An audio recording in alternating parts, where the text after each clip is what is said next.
So, guys, really quick, I just wanted to say that I wasn't set up to be admitted to the psychiatric hospital until after I started making my own tarot cards, after I finally threw away the angel answer deck that I had, because, like, the messages were kind of distorted. And someone had put a review on there that said something about some entity coming through, and I remember they said it made them feel like this angry, arrogant type of spirit. And I remember at one point I felt like that too, and I didn't know why, other than and then when I saw that comment on the reviews on Amazon, that's when I was like, maybe I better get rid of these cards, because I didn't even do the full protection thing yet either. So that was my fault. What you call it, like, I was an amateur at doing that stuff. But anyways, we still were protected.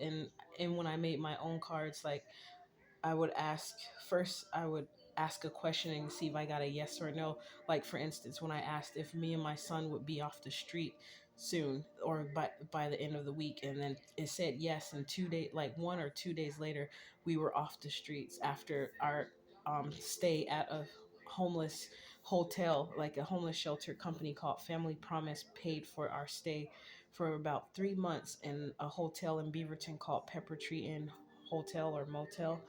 And we was being gang stalked heavily there. I had my son. Luckily, he was okay, but I knew what was going on. I kept him safe as much as I could throughout the whole thing. I made sure he was fed and bathed and kept up, going to appointments that I had. But then it got progressively worse. So I was losing sleep, and then I was like, there was spell work happening. I know because of certain things I remember happening, and then but I wasn't aware until I started. It's like I lost my mind for a moment, like like distinguishing reality from the delusions or the alleged delusions that they were creating while gang stalking me. But now, when I look back over everything, I remember very clearly the distinction from the delusions or the illusions that were created versus the reality of what really was going on. And I'm very clear in my mind what was going on. So I remembered that it didn't get worse until I started making my own cards at home without those angel answer cards. I wrote them down like how you see some readers write little messages on flashcards. That's what I had did. And and then I made my own yes or no cards, even on ghettoly written on um, playing cards. But the answers were correct, because I even found out a dude that I knew who was a romance scammer. Um, he had a new truck, and I was like, and it's like I saw visions of certain things that was happening. It's like I was awakening to a level that was too much for me. It was like overwhelming at that time. And I was starting to see, I was like, that can't be true. And lo and behold, a lot of things that I got answers to, it was correct, it was true. For instance, that individual, the romance scamming dude, he had a new truck. And the last time met him, he had a green truck, but he had sold it already. I didn't know he had gotten a new truck, so it was true. So I'm sure that, and some of my messages were distorted, like I didn't read it very well. But because some of the stuff I remember getting visions about and doing readings about the information that was coming to my mind, like, for instance, that when that submarine in the news sunk to the bottom and there was 5 people on there. But when I did a reading a year or 8 to 9 months, between 8 months and a year before that happened, like, I got it in the spiritually received a message of someone being murdered, intentionally left at the bottom of the ocean in a submarine. But except for it was a woman, in my and what was going on spiritually, the messages were distorted, because, like, I was in fear and other stuff that was going on. I wasn't getting any sleep. I was not I was just like confused a little bit, because I was like, this can't be happening to me. The stuff that I was realizing that was going on, I was like, there is no way, but it was most definitely happening. So once I got out of the psychiatric hospital, my memory started coming back about different things that happened, and I was sleeping. I got sleep, so that's all I needed was some sleep. And as soon as I had got sleep, I had enough sleep. I was sleeping for 10 hours, 12 hours in a day at that place. As soon as I got sleep and I got released and I felt my freedom, baby, my memory had started coming back little by little. And then when I got off those medications, that this risperidone that they gave me, I stopped being too lethargic, like so sleepy, and I used to get real dizzy and stuff, and then it started affecting my chest. So I just stopped taking it, and I was like, no, these things are not good for me.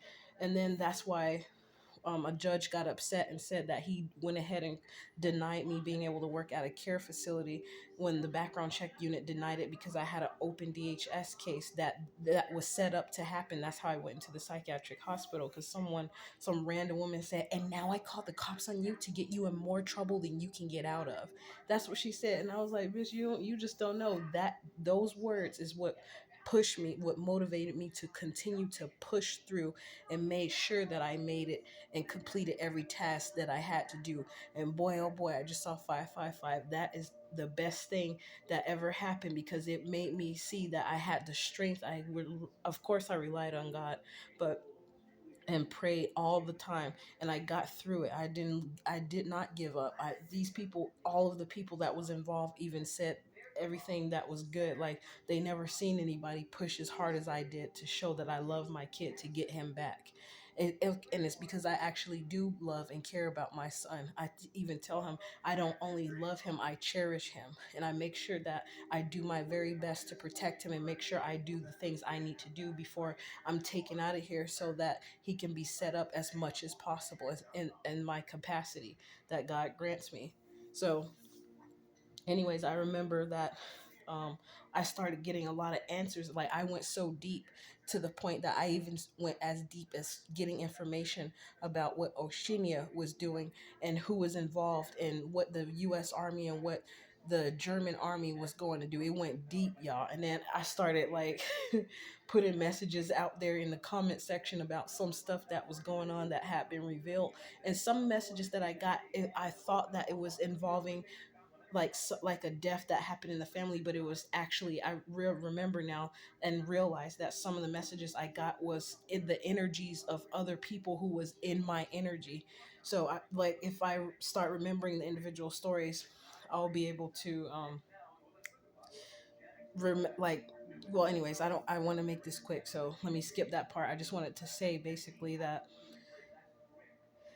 I didn't get admitted to the psychiatric hospital until that stuff started happening because they had gang stalked me. Whoever these people are, including my family having some involvement in it, they did not make it increase. They gang stalked me heavily, heavily for months before that until I started getting those downloads and those heavy information when I went deep about certain things. Sorry, no, I'm not doing cocaine, just that my nose starts kind of like a tickle when I start saying certain things.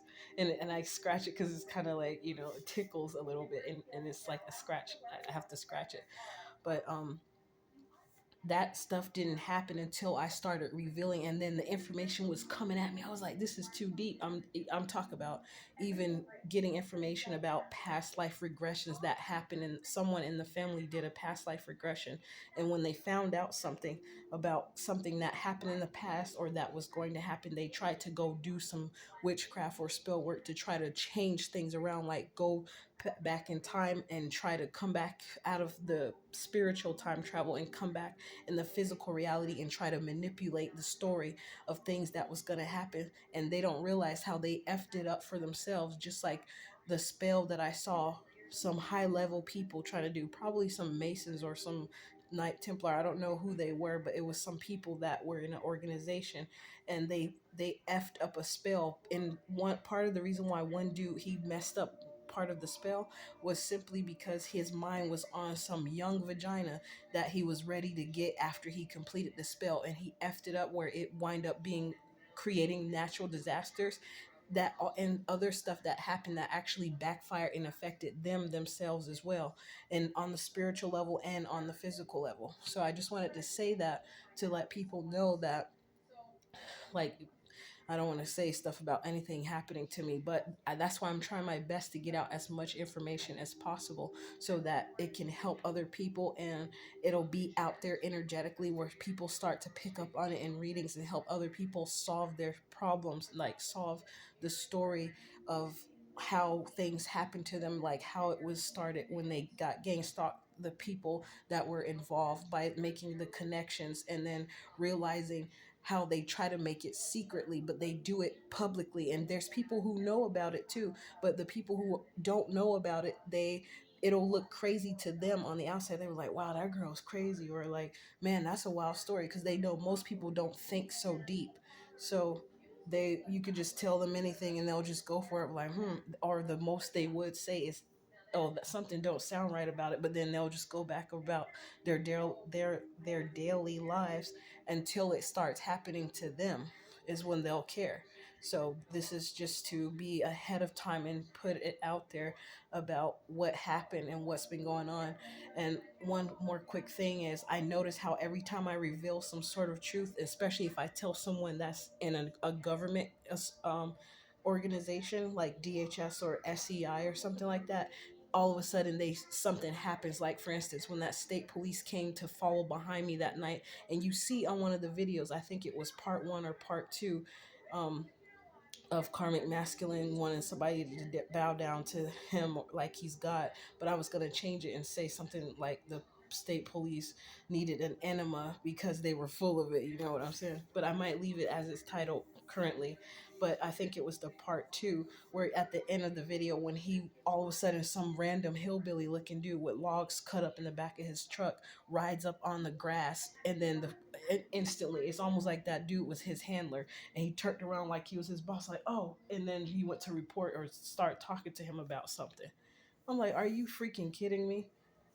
And then that, like, that's why in the video I'm sounding sweet, because I knew what was going on, but I was just remaining calm and doing whatever he asked. He was like, he even had me open the door so he can write down the VIN number of the car. I know why they did that, but also it's going to backfire in a way, because you can't say that somebody said the car was stolen, because it's now in the system that you have the VIN number, so you cannot say that the car was stolen. So don't even try to play that. But I know some of the other tactics that they think that they might be trying to think they're going to play. And I was about to say pray, because I already started speaking out against some of the tactics that come to my mind, that I see that they're planning on doing to try to put me in a tower moment. So be careful out there, people.